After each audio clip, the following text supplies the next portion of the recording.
नमस्ते बच्चों, विज्ञान के सेशन में आप लोग का स्वागत है। ऊर्जा के स्रोत इस चैप्टर को आगे बढ़ाते हुए आज हम लोग एक और सेशन ले रहे हैं जिसमें हम तापीय विद्युत संयंत्र की बात करेंगे। तो जैसा आप लोग जानते हैं, हम लोगों ने इससे पहले वाले सेशन में ऊर्जा के पारंपरिक स्रोत के बारे में बात करी थी और हमने ये देखा था फॉसिल फ्यूल्स कैसे जो होते हैं वो एक करोड़ों वर्षों में बनते हैं और उनके अगर हम देखें आज भी हम उन पर बहुत ज्यादा डिपेंडेंट है। और हम लोगों ने इससे पहले वाले सेशन में ये भी देखा था कि ये अगर हम देखें तो ये अभी और कुछ सालों तक ही हम लोगों को अवेलेबल है और उसके बाद अगर हमारा ये जो फ्यूल बनने का प्रोसेस अगर नहीं हुआ तो आगे आने वाले समय में हमें परेशानी हो सकती है। तो आज हम लोग उसी को आगे बढ़ाते हुए जो हमारा पारंपरिक स्रोत का अभी जो हम देख रहे हैं उसको आगे बढ़ाते हुए आज हम लोग तापीय विद्युत संयंत्र की बात करेंगे। इसका क्या अर्थ है? तो इसमें आप देखें कि अगर हम इसको समझने से पहले कि ये जो विद्युत संयंत्र मीन्स ये जो इलेक्ट्रिसिटी जनरेट करने का जो एक प्रोसेस है वो कैसे होता है, तो उसमें हम सबसे पहले देखते हैं कि टरबाइन टरबाइन क्या होता है। ये एक अगर कहीं बहुत बड़े व्हील्स होते हैं और उनके रोटेट करने से एक ऊर्जा उत्पन्न होती है, उसी को हम लोग समझते हैं। तो ये जो टरबाइन यांत्रिक ऊर्जा से कार्य करता है, तो ये मैकेनिकल एनर्जी से कार्य करता है। इसके रोटर ब्लेड को घुमाने के लिए एक गति देनी होती है और जो इसे गतिशील पदार्थ जैसे जल, वायु अथवा भाप से प्राप्त होती है। तो इसमें क्या होता है कि एक बड़े से इसके व्हील होते हैं जिसको हमें रोटेट करना होता है और उससे ऊर्जा जब रोटेट होते हैं तब ऊर्जा उत्पन्न होती है। तो ये रोटेशन जो है जो उसको एक चलाने का है, ये इसको घुमाने का जो प्रोसेस है ये कैसे होता है? तो ये या तो हम इसको बहुत एक जल का एक उसको कहें जो वाटर करंट इतना तेज होता है, क्योंकि हम देखते हैं कि वो जब आपने बाढ़ों में देखा है कि जब पानी आता है तो बड़े से बड़े घर, गाड़ी और ये मनुष्य या कोई जानवर तो एक बहुत छोटी चीज है, वो सब उसके साथ बहते हुए चले जाते हैं। इसका मतलब है वाटर में इतना फोर्स होता है कि वो किसी चीज को घुमा सकता है। तो ये ब्लेड को घुमाने के लिए हम जल का यूज कर सकते हैं, वायु का यूज करते हैं कि हमने देखा है कि जब तूफान आता है, बहुत तेज हवा चलती है, तो कैसे पेड़ उखड़ जाते हैं, कैसे गाड़ियां उड़ जाती हैं जब असली तूफान आता है। तो इसका मतलब वायु में भी इतनी शक्ति है कि वो किसी चीज को घुमा सकती है। और भाप तो हम जानते हैं कि जो हमने भाप इंजन के बारे में पढ़ा हुआ है कि भाप कैसे इतनी पूरी पूरी गाड़ी को आगे चला देती है। तो ये सारी जो चीजें जल, वायु, भाप, ये इनमें उतनी शक्ति है कि वो किसी चीज को टर्न कर सकती हैं। और इन्हीं की ये शक्ति को हम टरबाइन यूज करने को रोटेट, उसके जो व्हील है, उसके जो ब्लेड हैं, उनको रोटेट करने के लिए हम इन शक्तियों का यूज करते हैं। तो और इससे क्या होता है, ये जिससे ये रोटेटर को ऊर्जा प्रदान करते हैं, वे इस यांत्रिक ऊर्जा को विद्युत ऊर्जा के में रूपांतरित करने के लिए डायनामो के शाफ्ट को घुमा देता है। यही टरबाइन का सिद्धांत है। तो अगर हम इसमें देखें तो एक मेन है कि टरबाइन को रोटेट करना है, उसके अकॉर्डिंग ही आपका जो एक इलेक्ट्रिसिटी जनरेट करने का प्रोसेस है वो होता है। इसमें क्या होता है, तो ये जो इसको टरबाइन को घुमाने के लिए ऊर्जा के विभिन्न स्रोतों का उपयोग किया जाता है। तो जैसा अभी हमने देखा कि पानी का देखा, वायु का देखा, भाप का देखा। तो या इसमें हम पानी को कैसे करते हैं, ऊंचाई से गिरता हुआ पानी। तो ये नहीं है कि एक वो है तो मतलब सेम लेवल हो, एक कुछ एक हाइट से हमें क्या करना होता है, उस पानी को हम छोड़ते हैं जो, और तब टरबाइन मूव होते हैं। दूसरा है ऊष्मा देकर जल से भाप उत्पन्न करना। तो अब भाप भी कैसे हो रही है उत्पन्न, जब उसमें हम कुछ उसको वाटर को हम हीट कर रहे हैं, तो ये भी एक प्रोसेस होता है। और पवन के तेज झोंकों द्वारा भी हम इन जो होता है ये एक अगर देखें तो टरबाइन को जो घुमाने की एक ये जो मैकेनिकल प्रोसेस है वो हो पाता है। तो यहाँ पे आप देखें, अगर हम भाप की बात करें तो जैसे अभी दिखाया था कि इसके ये ब्लेड्स होते हैं, और ये जो ब्लेड्स होते हैं ये डायनेमो से एक रिलेटेड होते हैं, उससे कनेक्टेड होते हैं, जिससे इलेक्ट्रिसिटी जनरेट होती है। तो यहाँ पे आपको एक पिक्चर से एक थोड़ा एग्जाम्पल करके आपको ऐसे ही आपकी बुक्स में भी दिखा रखा है, इसलिए ये वाली पिक्चर मैंने ली है कि आप इसमें क्या हम ऊष्मा देते हैं जैसे भाप बने, और ये जो भाप है ये क्या है, ये इस टरबाइन को घुमाती है। ये देखिए ये जो ऐसे दे रखा है ना, इसका मतलब तो ये क्या करा इन्होंने एक सिंपल, अगर आप चाहें तो ऐसे एक घर पे एक्सपेरिमेंट भी कर सकते हैं कि कुकर में आप ऐसे वो एक पाइप से जोड़े जिससे भाप अंदर जो स्टीम बन रही है वो निकले। और यहाँ पे ये जो टेनिस की बॉल में क्या होता है, ये आपकी स्टील प्लेट्स लगा देते हैं। तो ये आप देखिए जब तेज भाप चलेगी तो ये घूमेंगे, और ये डायनोमो से होता है, और डायनोमो क्या होता है, इलेक्ट्रिक करंट जनरेट करता है जो हमारे बल्ब को जला सकता है। तो ये एक छोटा सा एक्सपेरिमेंट है, लेकिन इसी प्रिंसिपल पे बड़े बड़े जो टर्बाइंस होते हैं वो घूमते हैं। और इस प्रकार अगर हम देखें तो भाप से, जल से, वायु से जब ऐसे टर्बाइंस घूमते हैं तो हमारी जो इलेक्ट्रिसिटी, जो एक क्या कहें विद्युत, जो एक टाइप की ऊर्जा है वो उत्पन्न होती है। अब इसमें जो जीवाश्म ईंधन को जलाकर तापीय ऊर्जा घरों में ताप विद्युत उत्पन्न की जाती है। अब हमने भाप कैसे बन रही है, तो हमें उसको हीट करना है। हीट कैसे करना है, उसके लिए हमें जीवाश्म ईंधन की जरूरत होती है, कोयला की जरूरत होती है इस समय बहुत ज्यादा, कि वो जैसे वो उसकी हीट से पानी गर्म हो सके और भाप में चेंज हो सके। तापीय विद्युत संयुक्त कोयले तथा तेल के क्षेत्रों के निकट स्थापित किए जाते हैं, जिससे परिवहन पर होने वाले जो व्यय को हम कम कर सकें। तो यहाँ क्या, ये जो आपकी इस टाइप के जो विद्युत संयंत्र होते हैं, तो ये हमेशा ऐसी जगह रखे जाते हैं जहाँ पे कोयला या तेल मीन्स कोई जो जीवाश्म ईंधन है वो निकट हो। क्योंकि आपको ये समझ लीजिए इतने बड़े बड़े टर्बाइंस है, डायनामो, फिर आपका जो इलेक्ट्रिसिटी जनरेट हो रही है उसको कलेक्ट करना है और सब चीजों पे आपका इतना खर्चा है, तो जो एक ट्रांसपोर्टेशन कॉस्ट है वो कम रहे। इसलिए और एक इसके साथ चीज और है कि आपको ये चीज रेगुलर बेसिस पे चाहिए। तो अगर आपका समझ लीजिए 10-10 दिन में आपके पास वो ये जो जीवाश्म ईंधन पहुंच रहा है, तो आपको एक कठिनाई हो सकती है। लेकिन अगर आपका डिस्टेंस कम है तो आपको रेगुलर बेसिस पे ये जीवाश्म ईंधन मिल सकता है, मीन्स आपको कोयला या तेल मिल सकता है, जिससे आपका ये प्रोसेस है ये बड़ा स्मूथली चलता रह सकता है। कोयले तथा पेट्रोलियम की अपेक्षा विद्युत संचरण अधिक दक्ष होता है। तो इसमें हम ये देखते हैं कि ये जो आपका ये जो एक अगर हम एनर्जी प्रोसेस, जो हमारा एक ऊर्जा डेवलप करने का जो प्रोसेस है, तो हमने ये देखा कोयला पेट्रोलियम तो एक है, लेकिन अगर हम वो जो एनर्जी फर्दर कहीं हमें प्रोड्यूस करनी है उसमें अगर हम विद्युत का यूज कर रहे हैं तो ये एक और बहुत ज्यादा एक इजी वे हो जाता है किसी और यंत्र को चलाने में, जिससे हमें किसी प्रकार की ऊर्जा प्राप्त हो रही है।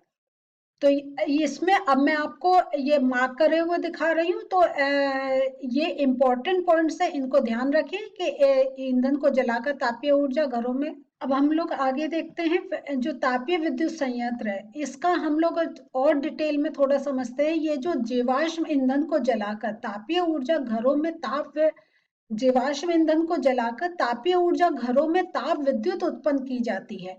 तो यहाँ पे हम लोग ये जो हमें एक एनर्जी चाहिए वो हमें कहाँ से मिलती है, जब हम कोई जीवाश्म ईंधन को जलाते हैं तब हमें वो ऊर्जा मिलती है। तो और जो हमें ये जो हमें जो एक भाप बनाने का प्रोसेस है वो कैसे होगा, कि जब हम कई चीज को, पानी को किसी माध्यम से गर्म करें कि वो भाप बन सके। तो इसलिए यहाँ देख रहे हैं कि हम जो हमारा तापीय विद्युत संयंत्र है उससे हम इलेक्ट्रिसिटी तो जनरेट कर रहे हैं, लेकिन हम कहीं एक जीवाश्म ईंधन पर डिपेंडेंट है, जिसके कारण हमारा जो एक जो भाप से हमारा टरबाइन घुमाने का प्रोसेस है वो हो पाता है। तो एक और पॉइंट है, तापीय विद्युत संयंत्र कोयले तथा तेल के क्षेत्रों के निकट स्थापित होने चाहिए, क्योंकि अगर वो दूर हुए तो ट्रांसपोर्टेशन का एक तो टाइम ज्यादा लगेगा, और उसके साथ साथ उसकी कॉस्ट भी और बढ़ेगी, क्योंकि वैसी हमारे टर्बाइंस और सब चीजें हैं। तो इस बात का हमें ध्यान रखना चाहिए कि हम जो हमारे जो संयंत्र है, ये ऐसे किसी एक सोर्स के पास, जो हमारा ये जीवाश्म ईंधन का जो कोई एक सोर्स है, उसके पास हो के एक तो हमारा टाइम, कम से कम टाइम में हमारे पास ईंधन पहुंचता रहे, और उसके साथ जो एक्स्ट्रा व्यय हो रहा है उसको हम कम कर सके। कोयले तथा पेट्रोलियम की अपेक्षा विद्युत संचरण अधिक दक्ष होता है। तो ये एक और इम्पोर्टेंट चीज है कि अगर हम देखें, इलेक्ट्रिसिटी कहीं पास करना ये एक इजी है, अगर हम कंपेयर करते हैं कोयले या पेट्रोलियम से, क्योंकि वो तो वायर से हमारा क्या हो रहा है, एक क्विक ट्रांसमिशन हो रहा है। और ये जो हमारे कोयला पेट्रोलियम है, इसके लिए हमें कोई एक अगर कहें तो कोई एक व्हीकल चाहिए, और उसमें कॉस्ट भी ज्यादा लगती है, कोई इंसान उसको ड्राइव करे। तो इस टाइप से देखते हैं कि हम अपनी ऊर्जा जो हमारी यूज एक प्रोड्यूस करने का प्रोसेस है, वो कई कई तरह का है, लेकिन हम कोशिश ये करते हैं कि कम से कम खर्चे में ज्यादा से ज्यादा ऊर्जा उत्पन्न हो सके, और ज्यादा से ज्यादा आसानी से वो लोगों तक जिनको यूज करना है वह उन तक पहुंच सके। अब ये जो हमने देखा है, ये जो जल विद्युत संयंत्र है, तो आपने, हम जब पढ़ रहे थे तब हमने कहा था उनको, जो पानी उसको ऊंचाई से गिराते हैं। तो ये जो जल विद्युत संयंत्र है, ये गिरते हुए जल की स्थितिज ऊर्जा को विद्युत ऊर्जा में रूपांतरित करता है। क्योंकि आप जानते हैं कि जैसे जैसे हाइट इंक्रीज होती है, उसकी जो पोटेंशियल एनर्जी होती है, जो स्थितिज ऊर्जा होती है, वो इंक्रीज होती है। तो जितनी हाइट से हम पानी को छोड़ेंगे कि वो टरबाइन घूम सके, जितनी ज्यादा हाइट होगी उतना ज्यादा उस पर प्रेशर पड़ेगा, और वो उतनी तेजी से घूमेगा। और ये सब कैसे पॉसिबल है? ये पॉसिबल है जब हम ये जो बांध हैं, जो डैम्स है, इनको बनाते हैं। और तो ये तो जहां जहां डैम्स बने हैं, तो वहां वहां जरूर एक इलेक्ट्रिसिटी जनरेट करने का एक सेंटर आपको मिलेगा, क्योंकि पानी पास में, जैसा अभी कहा था, सोर्स पास में होना चाहिए जो हमें यूज करना है। तो पानी के पास है, तो जितना वो पानी के नजदीक है हम, तो हमें क्या करना है, सिर्फ पानी का वो एक लेवल तक, एक उसको हाइट तक लेकर जाना है, और वो जो हाइट है उससे जब पानी नीचे गिरेगा, वो टरबाइंस को घुमाएगा। भारत में ऊर्जा की मांग 25% की पूर्ति जल विद्युत संयंत्रों से की जाती है। तो ये समझ लीजिए, ये भी एक बहुत इंपॉर्टेंट हमारा मीडियम है जिससे हम ऊर्जा उत्पन्न करते हैं।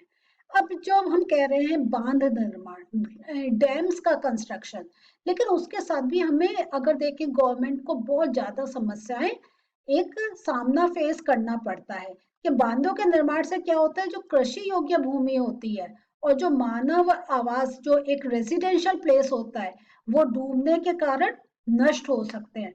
क्योंकि बांध का पानी, इन केस अगर आपका, एक तो सबसे पहले जब आपका डैम कंस्ट्रक्शन हो रहा है, इसका मतलब हम जो एक जल का जो प्रवाह है कहीं रोक रहे हैं, उसको रोक के हम पानी को एक संचित कर रहे हैं, जैसे हमारे पास खूब पानी हो जो हम यूज कर सके इलेक्ट्रिसिटी प्रोडक्शन में।